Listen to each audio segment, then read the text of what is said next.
Selamat datang di Akuntansi Biaya. Pada pertemuan pertama ini, kita akan membahas dua topik pembahasan. Topik yang pertama yaitu pendahuluan perubahan paradigma manajemen dan dampaknya pada akuntansi biaya. Nah, topik yang kedua yaitu menjelaskan terkait konsep biaya dan akuntansi biaya. Selamat belajar!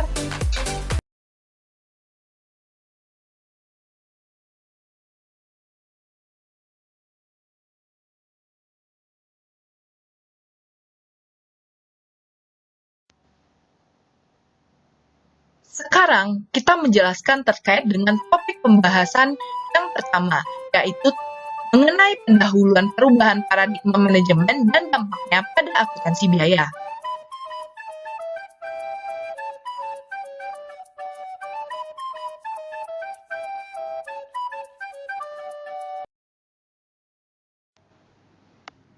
Tujuan pembelajaran pada topik pertama ini, di mana mahasiswa diharapkan mampu untuk, yang pertama, menjelaskan perubahan paradigma manajemen lama dan baru, yang kedua, menjelaskan tuntutan manajemen terhadap akuntansi, nah yang ketiga, menjelaskan 5 tema manajemen baru yang mempengaruhi sistem akuntansi biaya, yang keempat, menjelaskan fungsi bisnis dalam suatu rantai nilai, yang kelima, menjelaskan dampak perubahan paradigma manajemen pada akuntansi biaya. Tujuan pembelajaran yang pertama yaitu menjelaskan perbedaan paradigma manajemen lama dan baru. Di sini akan dijelaskan terkait dengan paradigma manajemen lama. Berdasarkan paradigma lama, manajemen berfokus terhadap produksi. Berdasarkan konsep tersebut, manajemen berusaha menghasilkan produk pada tingkat kapasitas penuh atau 100%, sehingga tidak terjadi kapasitas menganggur. Jika produksi dilakukan pada tingkat kapasitas, efisiensi produksi akan tercapai karena biaya tetap akan tersebar di banyak produk. Selain itu, karena produk dihasilkan secara besar-besaran, produk tersebut akan dapat didistribusikan secara luas di pasar. Konsep ini mengasumsikan bahwa persaingan tidak begitu tinggi karena permintaan produk atau demand lebih besar dibandingkan penawaran atau supply, sehingga semua produk yang dihasilkan dapat sepenuhnya diserap oleh pasar. Nah, efisiensi produksi juga dilakukan dengan menghasilkan hanya satu macam produk atau beberapa macam produk yang standar. Hal ini disebabkan pengerjaan produk banyak menggunakan tenaga kerja manusia dan teknologi yang sederhana. Oleh karena itu, pengerjaan satu macam produk jelas akan lebih mudah dan murah dibandingkan dengan pengerjaan banyak ragam produk. Dengan hanya memproduksikan satu macam produk, perusahaan dapat melakukan produksi, promosi, dan distribusi massal. Dengan strategi ini, harga murah akan tercapai melalui biaya produksi, promosi, dan distribusi yang murah karena semuanya dilakukan secara massal atau besar-besaran. Dalam paradigma manajemen lama, harga murah merupakan satu-satunya daya saing.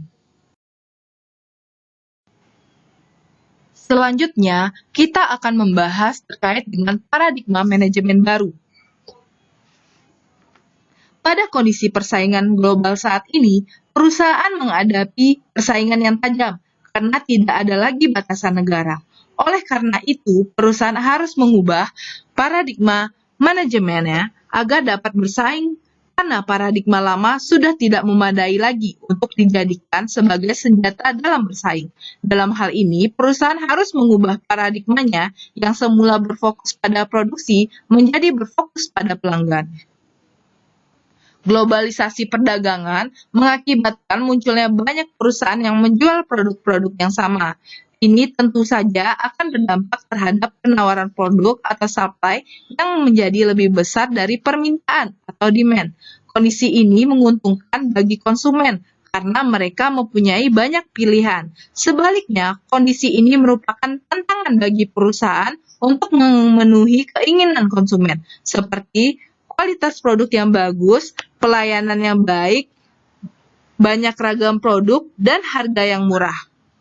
Oleh karena itu, agar dapat menjadi pemimpin pasar, perusahaan harus mampu memadukan keinginan pelanggan tersebut, seperti kualitas tinggi, harga murah, pelayanan yang cepat, dan inovasi sebagai keunggulan kompetitif.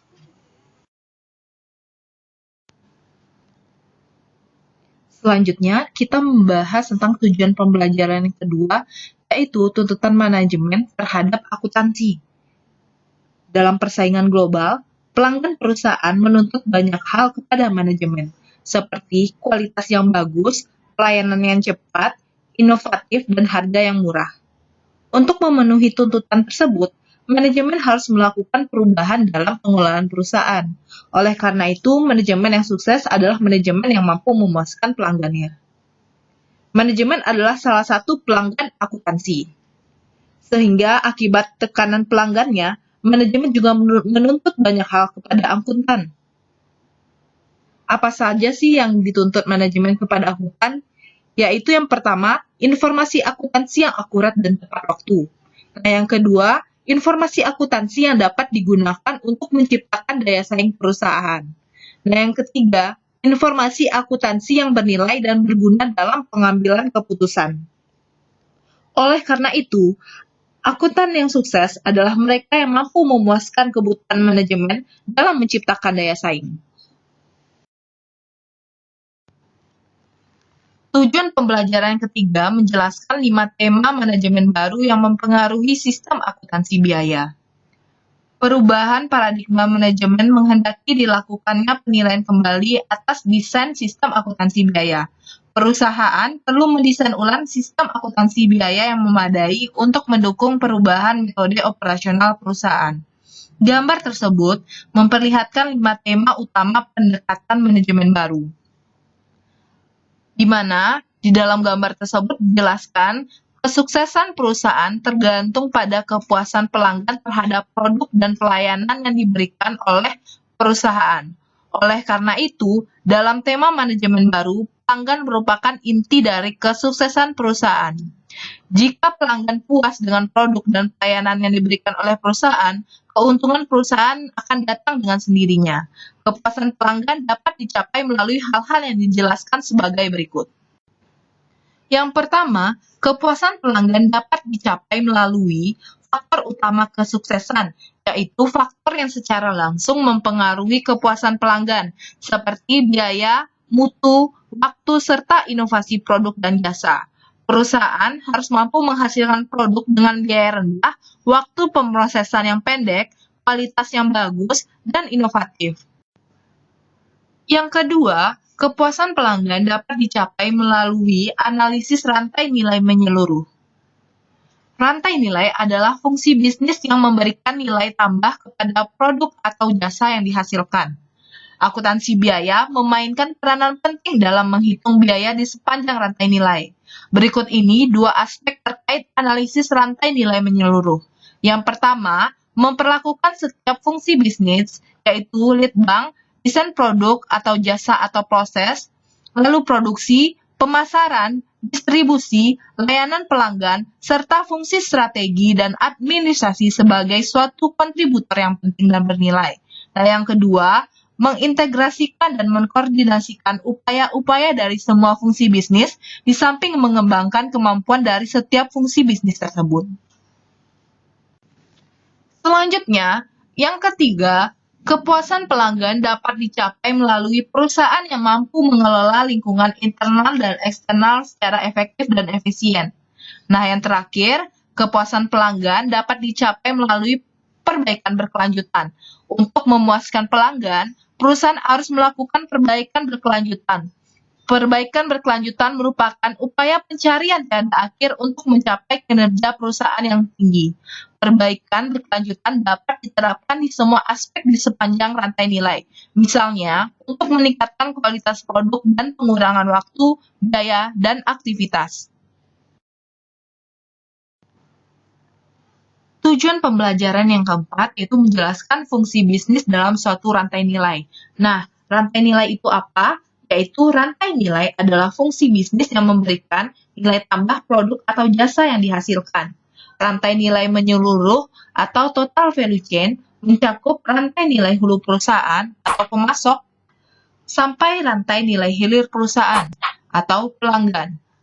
Gambar tersebut menunjukkan bahwa rantai nilai hulu yaitu pemasok dan rantai nilai hilir yaitu pelanggan, adalah bagian utama dari analisis rantai nilai menyeluruh. Oleh karena itu, tema kepuasan pelanggan adalah nomor satu menuntut pentingnya pertimbangan semua pihak dalam rantai nilai. Analisis rantai nilai menyeluruh berfokus terhadap semua fungsi bisnis yang terkait dengan produk atau jasa, tidak peduli apakah fungsi tersebut berada di dalam atau di luar organisasi. Berikut ini fungsi-fungsi bisnis tersebut.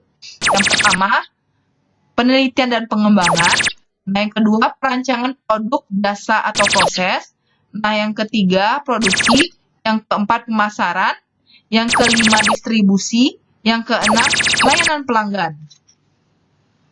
Fungsi bisnis tersebut didukung oleh fungsi strategi dan administrasi. Fungsi strategi dan administrasi dapat melayani setiap fungsi bisnis tersebut. Fungsi ini termasuk manajemen puncak yang bertanggung jawab terhadap keseluruhan organisasi.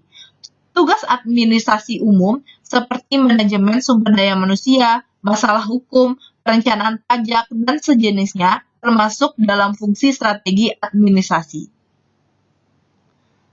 Akuntansi biaya memainkan peranan penting dalam menghitung biaya di sepanjang rantai nilai. Biaya suatu produk yang dikembangkan seharusnya mencakup semua biaya di sepanjang rantai nilai, sehingga total biaya yang berkaitan dengan produk tersebut diketahui. Tujuan pembelajaran yang kelima yaitu menjelaskan dampak perubahan paradigma pada akuntansi biaya.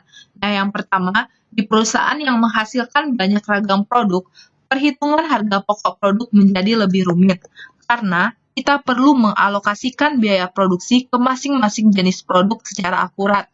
Nah, yang kedua, pergeseran dari padat karya, yaitu industri yang lebih banyak menggunakan tenaga manusia dibandingkan tenaga mesin, menjadi padat modal, di mana industri yang dibangun dengan modal besar dan didukung dengan teknologi tinggi mengakibatkan unsur biaya produksi terdiri dari biaya bahan baku langsung dan biaya konversi. Karena perusahaan yang menerapkan sistem padat modal, biaya overhead memiliki komposisi yang lebih besar dibandingkan dengan biaya tenaga kerja langsung, sehingga biaya tenaga kerja langsung dapat digabungkan ke dalam biaya overhead. Akibatnya, unsur biaya tenaga kerja langsung menjadi hilang, sehingga biaya produksi berubah dari 3 unsur, yaitu biaya bahan baku, biaya tenaga kerja langsung, dan biaya overhead, menjadi 2 unsur, yaitu biaya bahan baku dan biaya overhead pabrik. Nah, yang terakhir, dampak perubahan paradigma manajemen dalam akuntansi biaya, yaitu akuntan biaya harus mampu menyajikan informasi biaya tidak bernilai tambah untuk tujuan perbaikan berkelanjutan.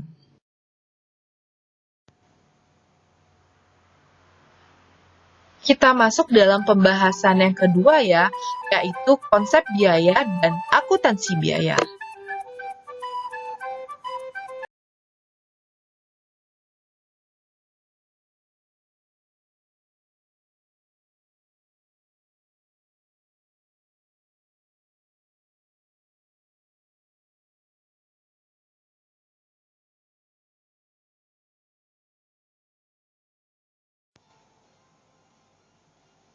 Tujuan pembelajaran pada topik pembahasan yang kedua, di mana mahasiswa diharapkan mampu memahami yang pertama, menjelaskan konsep biaya, yang kedua, menjelaskan klasifikasi biaya dan memberikan contoh biaya untuk setiap klasifikasi biaya, yang ketiga, menjelaskan objek biaya atau cost object untuk memberikan contoh objek biaya, yang keempat, mendefinisikan akuntansi biaya, yang kelima, menjelaskan hubungan akuntansi biaya dengan akuntansi keuangan dan akuntansi manajemen. Yang keenam, menjelaskan peranan controller dan akuntan biaya serta membedakan tugas controller dengan tugas bendahara atau manajer keuangan. Lalu yang ketujuh, menjelaskan perubahan lingkungan bisnis. Yang kedelapan, menjelaskan akuntansi biaya tradisional. Nah, yang terakhir, yang kesembilan, menjelaskan akuntansi biaya kontemporer. Untuk pembahasan topik yang kedua, tujuan pembelajaran yang pertama menjelaskan terkait konsep biaya. Konsep biaya atau cost concept merupakan biaya yang berbeda untuk tujuan yang berbeda, atau different cost for different purpose. Tujuan berbeda menunjukkan keputusan yang akan diambil. Kita tidak dapat menggunakan satu klasifikasi biaya untuk semua keputusan, karena setiap keputusan memiliki tujuan yang berbeda. Untuk memenuhi tujuan ini, kita perlu mengklasifikasikan biaya sesuai dengan tujuan yang akan dicapai. Tujuan pembelajaran yang kedua yaitu klasifikasi biaya, di mana berdasarkan mudahnya penelusuran, yaitu terdiri atas dua. Yang pertama, biaya langsung atau direct cost, merupakan biaya yang dapat secara mudah dan akurat ditelusuri ke objek biaya, yaitu biaya untuk sumber daya atau resources yang semata-mata dikonsumsi oleh objek biaya tertentu. Jika objek biayanya adalah meja, maka tritek yang dipakai adalah biaya langsung. Nah, yang kedua, biaya tidak langsung atau indirect cost, biaya yang tidak dapat secara mudah dan akurat ditelusuri ke objek biaya, yaitu biaya untuk sumber daya yang dikonsumsi secara bersama oleh beberapa objek biaya. Jika objek biayanya meja, maka biaya listrik adalah biaya tidak langsung. Biaya yang paling akurat dibebankan objek biaya adalah biaya langsung, sedangkan keakuratan pembebanan biaya tidak langsung tergantung pada dasar alokasi yang digunakan dan keakuratan dasar alokasi tergantung pada keakuratan pemilihan driver biayanya. Tujuan klasifikasi biaya berdasarkan mudahnya penelusuran ini adalah untuk perhitungan biaya suatu objek biaya. Klasifikasi biaya yang kedua yaitu berdasarkan fungsi utama organisasi yang terdiri dari 3 biaya. Yang pertama, biaya produksi. Semua biaya yang terjadi pada fungsi produksi, yaitu fungsi yang mengolah bahan baku menjadi barang jadi, seperti biaya bahan baku langsung, biaya tenaga kerja langsung, dan biaya overhead pabrik. Nah, yang kedua, biaya pemasaran. Semua biaya yang terjadi pada fungsi pemasaran, yaitu fungsi yang memasarkan produk yang dihasilkan sampai ke tangan konsumen, seperti gaji karyawan pemasaran, biaya iklan, dan ongkos angkutan penjualan.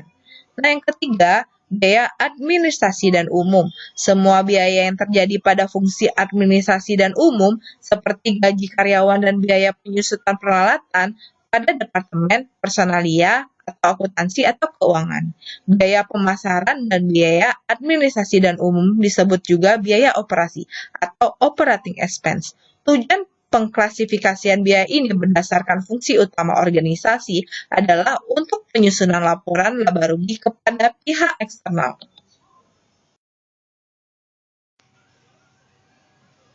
Lalu yang terakhir, klasifikasi biaya yang ketiga yaitu berdasarkan perilaku biaya yang terdiri atas 3 biaya. Yang pertama, biaya tetap atau fixed cost, yaitu biaya totalnya tetap tanpa dipengaruhi oleh perubahan output aktivitas dalam batas relevan tertentu, sedangkan biaya per unitnya berubah berbanding terbalik. Contohnya adalah uang kuliah per semester, misalnya 500.000. Nah, yang kedua, biaya variabel atau variable cost, yaitu biaya yang total berubah secara proporsional dengan perubahan output aktivitas, sedangkan biaya per unitnya tetap dalam batas relevan tertentu. Contohnya adalah biaya fotokopi, misalnya 100 per lembar. Jadi, jika memfotokopi sebanyak 10 lembar, maka biaya variabelnya yaitu sebesar 10 kali 100 berarti 1.000. Nah, yang ketiga, biaya semi variabel merupakan biaya yang totalnya berubah secara tidak proporsional dengan perubahan output aktivitas, mirip biaya variabel, dan biaya per unitnya berubah berbanding terbalik dengan perubahan output aktivitas, mirip biaya tetap. Contohnya adalah biaya listrik, kartu halo, dan biaya telepon rumah. Tujuan klasifikasi berdasarkan perilaku biaya adalah untuk perencanaan dan pengendalian biaya. Tujuan pembelajaran ketiga yaitu objek biaya. Apa sih objek biaya itu? Objek biaya adalah segala yang akan diukur dan dihitung biayanya, seperti produk, jasa, proyek, pelanggan, supplier, merek atau brand, aktivitas, departemen, dan program. Contoh objek biaya produk yaitu semen, contoh biaya jasa yaitu jasa penerbangan, dan contoh objek biaya proyek yaitu pembangunan Bandara Internasional Minangkabau. Konsep biaya untuk menghitung harga pokok suatu objek biaya adalah biaya langsung dan biaya tidak langsung. Sebagaimana dijelaskan sebelumnya, biaya yang paling akurat dibebankan ke objek biaya adalah biaya langsung, karena sumber dayanya hanya dikonsumsi oleh objek biaya yang bersangkutan. Biaya tidak langsung dibebankan melalui alokasi, karena sumber dayanya dikonsumsi bersama oleh beberapa objek biaya. Keakuratan alokasi biaya tergantung keakuratan pemilihan dasar alokasi, dan keakuratan dasar alokasi dipengaruhi oleh keakuratan pemilihan driver biaya atau cost driver.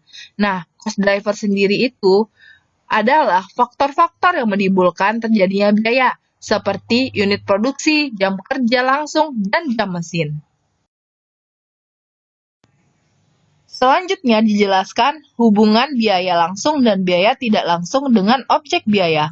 Pada gambar tersebut, dijelaskan bahwa objek biayanya adalah produk semen. Bahan baku terdiri atas bahan kapur, tanah liat, batu silikon, pasir besi, dan gisum adalah biaya langsung karena biayanya dapat ditelusuri secara mudah dan akurat untuk setiap sak semen. Sebaliknya, gaji karyawan pabrik, biaya penyusutan gedung pabrik, biaya listrik, dan biaya bahan bakar merupakan biaya tidak langsung karena biayanya tidak dapat ditelusuri secara mudah dan akurat ke setiap sak semen. Tujuan pembelajaran yang keempat menjelaskan terkait definisi akuntansi biaya. Akuntansi biaya itu sendiri adalah bagian dari akuntansi. Nah, apa sih yang disebut dengan akuntansi biaya? Akuntansi biaya adalah suatu proses pengidentifikasian, pendefinisian, pengukuran, pelaporan, dan analisis berbagai unsur biaya langsung dan biaya tidak langsung sehubungan dengan menghasilkan dan memasarkan produk. Pada proses akuntansi biaya, input akuntansi biaya adalah data biaya yang dapat diklasifikasikan sebagai biaya langsung dan biaya tidak langsung. Pengklasifikasian ini sesuai dengan konsep biaya yang digunakan untuk menghitung harga pokok atau biaya dari suatu objek biaya, yaitu konsep biaya langsung dan biaya tidak langsung. Output akuntansi biaya adalah harga pokok atau biaya suatu objek biaya. Untuk menghasilkan harga pokok atau biaya suatu objek biaya, diperlukan proses yang terdiri dari pengidentifikasian, pendefinisian, pengukuran, pelaporan, dan analisis data biaya. Seperti yang telah kita bahas pada slide sebelumnya, di mana diketahui bahwa proses akuntansi biaya didahului dengan input berupa data biaya. Data biaya diperoleh dari identifikasi sumber daya yang digunakan oleh suatu objek biaya. Misalnya, objek biayanya adalah unit penyakit dalam atau internal Rumah Sakit Umum M. Jamil Padang. Untuk dapat menghitung besarnya biaya di unit ini, perlu diidentifikasi terlebih dahulu sumber dayanya atau resources-nya yang digunakan. Setelah sumber daya diidentifikasi, biaya untuk setiap sumber daya yang digunakan juga diidentifikasi. Unit penyakit dalam menggunakan gedung. Biaya yang berkaitan dengan gedung terdiri dari beban penyusutan, beban pemeliharaan, gaji pegawai cleaning service, beban asuransi gedung, pajak bumi, dan bangunan. Unit penyakit dalam juga menggunakan jasa perawat.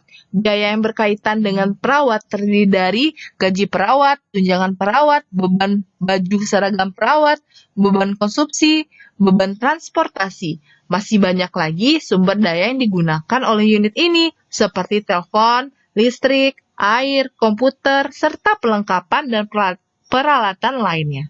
Biaya untuk masing-masing sumber daya ini perlu diidentifikasi dengan cara yang sama seperti gedung dan perawat. Setelah biaya dari masing-masing sumber daya diidentifikasi, biaya sumber daya tersebut diklasifikasikan sebagai biaya langsung dan biaya tidak langsung. Besarnya biaya untuk masing-masing biaya sumber daya dapat diketahui dari akun buku besar yang dimiliki oleh Rumah Sakit Umum M. Jamil Padang. Setelah diklasifikasikan biayanya dan ditentukan besaran biaya-biaya tersebut, biaya sumber daya dibebankan ke objek biaya. Khusus untuk biaya tidak langsung, perlu dicari cost driver yang akan digunakan sebagai dasar alokasi.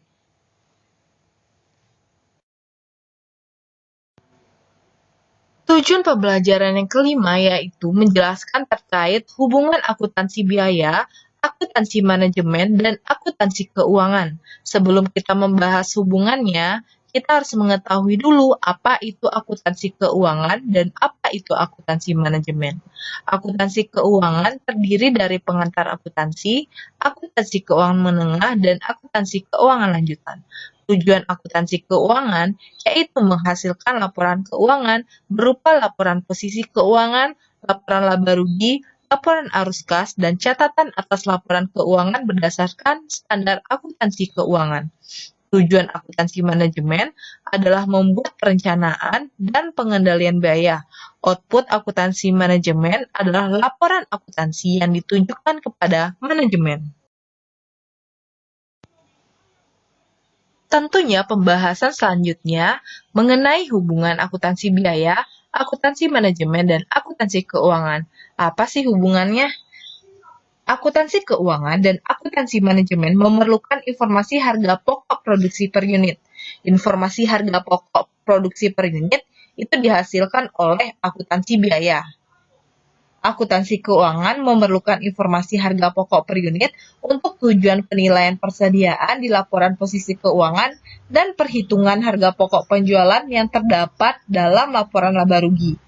Akuntansi manajemen memerlukan informasi harga pokok produksi per unit, diantaranya untuk perencanaan biaya, pengendalian biaya, dan pengambilan keputusan. Tujuan pembelajaran yang keenam yaitu peranan controller, akuntan biaya, dan manajer keuangan atau bendahara. Controller dengan nama lain manajer akuntansi memiliki peran merancang sistem informasi akuntansi untuk pelaporan internal dan eksternal, lalu melakukan analisis profitabilitas, menyusun anggaran, dan melakukan analisis pendapatan dan biaya untuk mengambil keputusan tertentu. Lalu akuntan biaya yang merupakan staf di Departemen Akuntansi memiliki peran dalam membantu tugas controller, terutama dalam perhitungan harga pokok produk secara akurat dan tepat waktu sehingga informasinya dapat digunakan untuk menilai dan mengendalikan aktivitas operasi perusahaan. Manajer keuangan atau bendahara itu tugasnya berbeda sekali dengan tugas controller, di mana tugas utamanya yaitu mengelola dana, yaitu bagaimana mendapatkan dana dengan biaya murah dan menginvestasikannya dengan tingkat pengembalian yang tinggi. Tujuan pembelajaran yang ketujuh menjelaskan terkait perubahan lingkungan bisnis. Pembahasan yang pertama yaitu mengenai Flexible Manufacturing System, yaitu FMS. Merupakan proses komputerisasi produksi yang meliputi komputerisasi desain atau computer aided design, lalu komputerisasi produksi, computer aided manufacturing, dan mesin atau robot yang dapat diprogram, programmable machine tools. Penggunaan FMS dapat memberikan dampak berupa yang pertama, pengurangan waktu setup atau pengalihan produksi. Yang kedua, efisiensi dalam memproduksi beragam produk dalam jumlah kecil. Nah, yang ketiga, siklus umur produk yang semakin pendek. Nah, yang keempat, pergeseran dari produksi massal dengan produk standar menjadi produksi dalam jumlah kecil dengan beragam produk. Lalu yang kelima, perbaikan kualitas dan keandalan produk. Nah, yang keenam, lama produksi yang semakin pendek yang berdampak terhadap penurunan tingkat persediaan dan biaya persediaan. Pembahasan yang kedua terkait perubahan lingkungan bisnis, yaitu Total Quality Management atau TQM, adalah menghasilkan produk dengan zero defect atau produk cacat dengan cara do it right the first time atau melakukan secara benar pada kesempatan pertama, di mana menyediakan produk untuk pelanggan berdasarkan kebutuhan dan harapan dari pelanggan tersebut. Pembahasan yang ketiga terkait fokus pada perbaikan proses. Perbaikan proses dilakukan dengan eliminasi aktivitas tidak bernilai tambah pada throughput time, yaitu merupakan waktu mulai dari bahan baku diproses sampai dengan produk biasa dikirim kepada pelanggan. Fokus pada perbaikan proses dilakukan dengan eliminasi aktivitas tidak bernilai tambah dengan menggunakan berbagai model. Nah, yang pertama menggunakan GIT manufacturing atau public GIT. Dilakukan dengan menghindari kemacetan dalam produksi sehingga mempercepat waktu proses produksi. Selanjutnya yang kedua yaitu menggunakan model TQC Zero Defect atau cacat nol. Dilakukan dengan menghindari produk cacat, sehingga mengurangi aktivitas yang tidak bernilai tambah, yaitu mengurangi waktu pengecekan. Nah, yang ketiga, yaitu cellular manufacturing atau pabrik seluler. Dilakukan dengan mengelompokkan mesin secara bersama. Dengan mengelompokkan mesin secara bersama, waktu perpindahan akan dapat dikurangi sehingga memperpendek waktu proses dan memperkecil biaya produksi. Nah, yang terakhir, menggunakan model GIT Zero Inventory. Dilakukan dengan memperkecil persediaan, bahkan jika memungkinkan persediaannya nol. Dalam GIT, perusahaan hanya memiliki persediaan yang diperlukan untuk produksi sampai pesanan berikutnya diterima. Kecilnya jumlah persediaan akan mengurangi kebutuhan ruangan untuk gudang, mengurangi biaya penyimpanan, mengurangi kerusakan barang, dan meningkatkan produktivitas. Sehingga mengurangi biaya waktu tunggu atau penyimpanan. Tujuan pembelajaran yang ke-8 menjelaskan terkait akuntansi biaya tradisional. Akuntansi biaya tradisional diterapkan dalam teknologi yang stabil, lalu diterapkan di lingkungan operasional yang banyak menggunakan tenaga kerja atau padat karya, dan diproduksi massal dengan produk yang standar atau homogen. Karena perusahaan menghasilkan produk yang standar atau homogen, perhitungan harga pokok produknya relatif mudah. Lalu, akuntansi biaya tradisional diterapkan di lingkungan operasional yang banyak menggunakan tenaga kerja atau padat karya. Nah, dalam kasus ini, biaya tenaga kerja langsung memiliki komposisi yang signifikan dalam struktur biaya produksi, sedangkan biaya overhead pabrik memiliki komposisi yang kecil. Berdasarkan alasan ini, biaya produksi diklasifikasikan ke dalam 3 komponen, yaitu biaya bahan baku langsung, biaya tenaga kerja langsung, dan biaya overhead pabrik.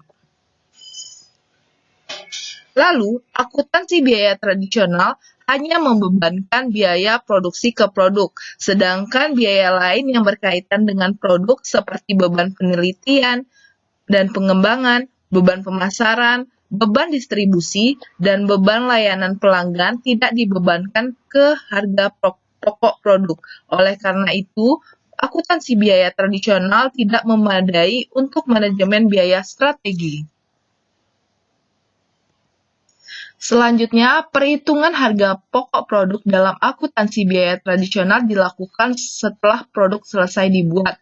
Harga jual produk didasarkan pada biaya atau cost-based pricing. Jika dalam produksi terjadi ketidakefisienan tersebut akan terakumulasi dalam harga jual yang mengakibatkan produk menjadi tidak kompetitif.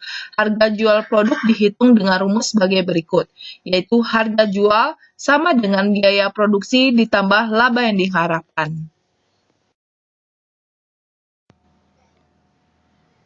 Tujuan pembelajaran yang ke-9 menjelaskan beberapa perubahan dan pengembangan sistem akuntansi biaya yang baru. Nah, pembahasan yang pertama yaitu menjelaskan terkait dengan komponen biaya produksi.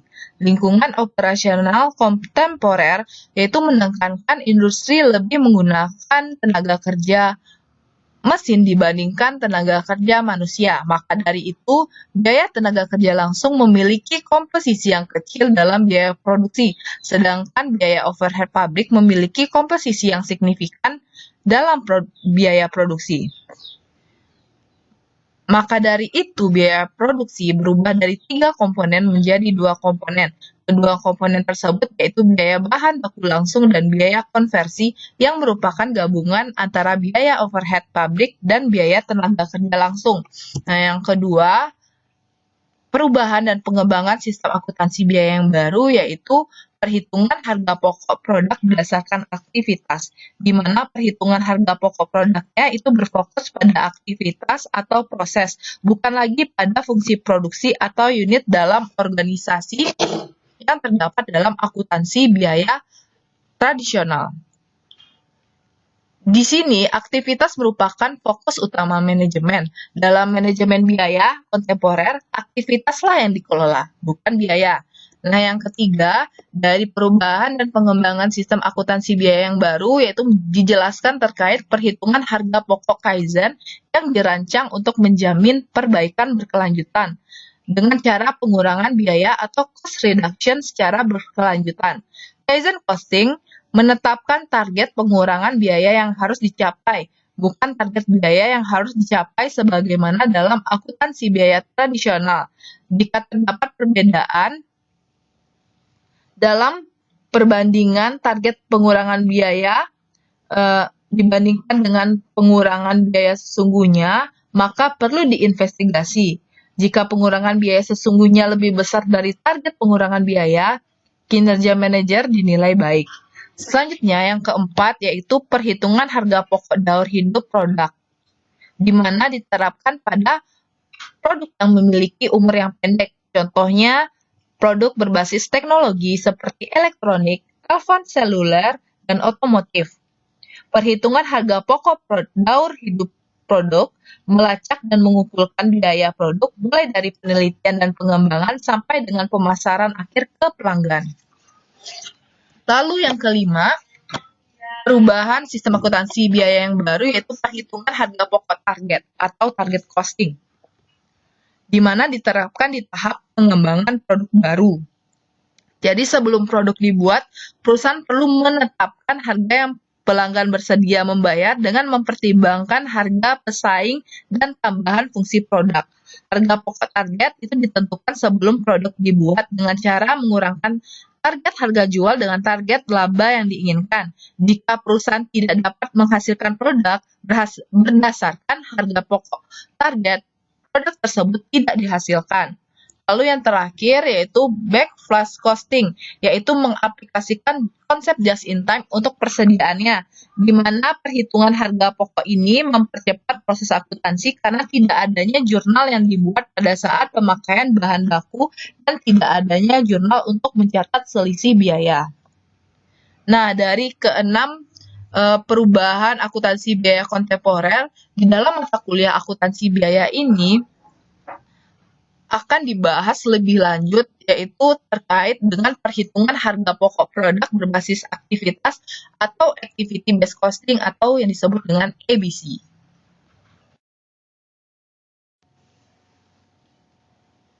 Cukup sekian pertemuan pertama kita pada pagi hari ini. Jika ada pertanyaan dipersilahkan. Selamat beristirahat.